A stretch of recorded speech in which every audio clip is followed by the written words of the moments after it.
ಪ್ರಜ್ವಲ್ ರೇವಣ್ಣ ವಿರುದ್ಧ ಅತ್ಯಾಚಾರ ಆರೋಪ ಪ್ರಕರಣಕ್ಕೆ ಸಂಬಂಧಪಟ್ಟಂತೆ ಹೊಳೆನರಸೀಪುರದ ಮನೆ ಬಿಟ್ಟು ಬರ್ತಾ ಇಲ್ಲ ಭವಾನಿ ರೇವಣ್ಣ. ಒಂದು ಕಡೆ ಗಂಡನ ಬಂಧನ, ಮತ್ತೊಂದು ಕಡೆ ಮಗ ಪ್ರಜ್ವಲ್ ಮೇಲೆ ಕೇಸ್. ನೋಡಿ, ಭವಾನಿ ರೇವಣ್ಣ ಅವರು ಬಹಳ ಅಪ್ಸೆಟ್ ಆಗಿದ್ದಾರೆ. ಮನೆ ಬಿಟ್ಟು ಆಚೆನೇ ಬರ್ತಾ ಇಲ್ಲ, ಮುಜುಗರ ಆಗ್ಬಿಟ್ಟಿದೆ. ಯಾವ ಮುಖ ಇಟ್ಕೊಂಡು ಬರ್ತಾರೆ? ಯಾಕಂದ್ರೆ ಜನ ಯಾವ ರೀತಿ ಹಾಸನದಲ್ಲಿ ರೊಚ್ಚಿಗೆದ್ದಿದ್ದಾರೆ ಅಂತ ಹೇಳಿದ್ರೆ ಖಂಡಿತ ಗೊತ್ತಾಗುತ್ತೆ.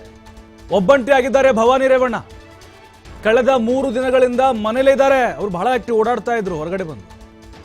ಜೆಡಿಎಸ್ ನಾಯಕರು ಸಮಾಧಾನ ಪಡಿಸಿದ್ರು ಕೂಡ ಮನೆ ಬಿಟ್ಟು ಹೊರ ಬರ್ತಿಲ್ಲ.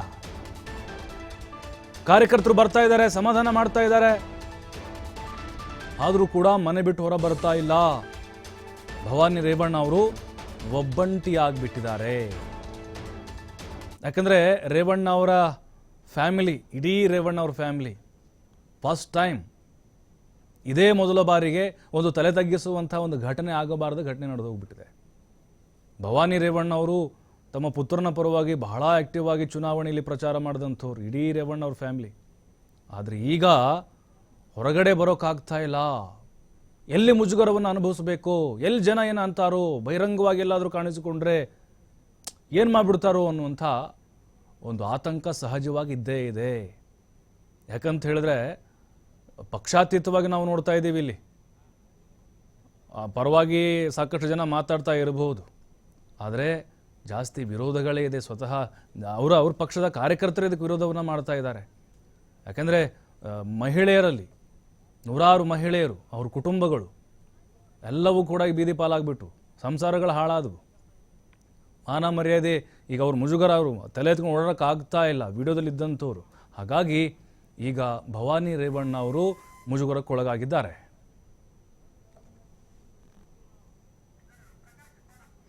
ಮತ್ತಷ್ಟು ಮಾಹಿತಿ ಕೊಡ್ತಾರೆ ನಮ್ಮ ಪ್ರತಿನಿಧಿ ಪ್ರಕಾಶ್. ಒಂದು ಕಡೆ ತಮ್ಮ ಗಂಡನ ಬಂಧನ, ಮಗನ ಈ ಒಂದು ಪ್ರಕರಣ, ಭವಾನಿ ರೇವಣ್ಣ ಅವರು ಸದಾ ಆಕ್ಟಿವ್ ಆಗಿರ್ತಾ ಇದ್ದಂಥವ್ರು ಈಗ ಒಬ್ಬಂಟಿ ಆಗ್ಬಿಟ್ರಾ? ಬಹಳ ಚಿಂತಾಕ್ರಾಂತರಾಗಿದ್ದಾರಾ? ನೋಡ್ತಾ ಇದ್ರೆ ಅಲ್ಲಿ ಪರಿಸ್ಥಿತಿಗಳನ್ನ. ಪ್ರಭು, ಒಂದಿಷ್ಟು ಯಾಕಂತಂದ್ರೆ ಈಗ ಹಾಸನದಲ್ಲಿ ಪ್ರಜ್ವಲ್ ರೇವಣ್ಣ ಅಶ್ಲೀಲ ಪ್ರಕರಣ ಎನ್ನಲಾದ ಸಂಬಂಧಪಟ್ಟ ಹಾಗೆ ಏನು ಭವಾನಿ ರೇವಣ್ಣ ಒಂದಿಷ್ಟು ಡಿಸ್ಟರ್ಬ್ ಆಗಿದ್ದಾರೆ ಅನ್ನುವ ಮಾಹಿತಿ ಕೂಡ ಲಭ್ಯವಾಗಿರ್ತಕ್ಕಂಥದ್ದು. ಯಾಕಂತಂದ್ರೆ ನಿನ್ನೆ JDS ನ CN ಬಾಲಕೃಷ್ಣ ಆಗಿರ್ಬೋದು, ಜೊತೆಗೆ JDS ನ ಜಿಲ್ಲಾಧ್ಯಕ್ಷ ಲಿಂಗೇಶ್ ಆಗಿರ್ಬೋದು, ಎಲ್ಲರೂ ಕೂಡ ಅವರ ಮನೆಗೆ, ಹೊಳೆನರಸೀಪುರದಲ್ಲಿ ಇರ್ತಕ್ಕಂತಹ ಮನೆಗೆ ಭೇಟಿ ನೀಡಿ ಅವ್ರಿಗೆ ಒಂದಿಷ್ಟು ಅಂದ್ರೆ ಈ ಪ್ರಕರಣಕ್ಕೆ ಸಂಬಂಧಪಟ್ಟ ಹಾಗೆ ಚರ್ಚೆಯನ್ನು ಕೂಡ ಮಾಡಿರುವಂತದ್ದು. ಕಳೆದ 3 ದಿನಗಳಿಂದ ಭವಾನಿ ರೇವಣ್ಣ ಒಂದು ಕಡೆ ಬೆಂಗಳೂರಿಗೂ ಕೂಡ ಹೋಗ್ತಾ ಇಲ್ಲ, ಇನ್ನೊಂದ್ ಕಡೆ ಹೊಳೆನರಸೀಪುರ ಮನೆ ಬಿಟ್ಟು ಹೊರಗೆ ಬಾರದಂತೆ ಕೂಡ ಮನೆಯಲ್ಲಿ ಇರುವಂತದ್ದು. ಏನು ಭವಾನಿ ರೇವಣ್ಣರವರ ಏನು ಇದನ್ನ ಕೂಡ ನೋಡ್ತಾ ಇದ್ರೆ ಸಾಕಷ್ಟು ಡಲ್ ಆಗಿದ್ದಾರೆ, ಸಾಕಷ್ಟು ಈ ಪ್ರಕರಣದಿಂದ ಸಾಕಷ್ಟು ನೋವು ಕೂಡ ಆಗಿದೆ ಅನ್ನುವ ಮಾಹಿತಿ ಕೂಡ ಲಭ್ಯವಾಗಿರ್ತಕ್ಕಂಥದ್ದು. ಯಾರು ಕೂಡ ಅವರನ್ನ ಭೇಟಿ ಮಾಡ್ಲಿಕ್ಕೆ, ಅಂದ್ರೆ ಈಗ ಹಾಸನ ಜಿಲ್ಲೆಯ JDS ನ ಕೆಲ ಮುಖಂಡರುಗಳು ಮತ್ತೆ ಶಾಸಕರುಗಳು ಮಾತ್ರ ಭೇಟಿ ಮಾಡಿದ್ದಾರೆ, ಜೊತೆಗೆ ಒಂದಿಷ್ಟು ಚರ್ಚೆಯನ್ನು ಕೂಡ ಮಾಡಿದ್ದಾರೆ ಅನ್ನುವ ಮಾತುಗಳು ಕೂಡ ಈಗಾಗಲೇ ಕೇಳಿ ಬರ್ತಾ ಇರುವಂತದ್ದು. ಒಟ್ಟಾರೆ ಏನು ಈ ಪ್ರಕರಣ ಇದೆ, ಒಂದು ಕಡೆ ರೇವಣ್ಣರವರ ಬಂಧನ, ಮತ್ತೊಂದು ಕಡೆ ಪ್ರಜ್ವಲ್ ರೇವಣ್ಣ ಅಶ್ಲೀಲ ವಿಡಿಯೋ ಎನ್ನಲಾದಂತಹ ಪ್ರಕರಣ, ಇದಕ್ಕೆ ಸಂಬಂಧಪಟ್ಟ ಹಾಗೆ ಭವಾನಿ ರೇವಣ್ಣ ಸಾಕಷ್ಟು ಡಿಸ್ಟರ್ಬ್ ಆಗಿದ್ದಾರೆ ಅನ್ನುವ ಮಾಹಿತಿ ಲಭ್ಯವಾಗಿರ್ತಕ್ಕಂಥದ್ದು. ಪ್ರಭು ಪ್ರಕಾಶ್, ಇನ್ನು ಭವಾನಿ ರೇವಣ್ಣ ಅವರ ವಿಚಾರಕ್ಕೆ ಸಂಬಂಧಪಟ್ಟಂತೆ ಅವ್ರಿಗೂ ಕೂಡ SIT ನೋಟಿಸ್ ಅನ್ನ ಕೊಟ್ಟಿತ್ತು ಮತ್ತು ಈಗಾಗಲೇ ಈ ಪ್ರಕರಣಕ್ಕೆ ಸಂಬಂಧಪಟ್ಟಂತೆ ಹಲವು ಬಾರಿ ಹೊಳೆನರಸೀಪುರಕ್ಕೂ SIT ಟೀಮ್ ಭೇಟಿ ಕೊಟ್ಟಿದೆ, ಸ್ಥಳ ಮಹಜರು ಆ ಥರದ್ದೆಲ್ಲ ಮಾಡಿದ್ದಾರೆ.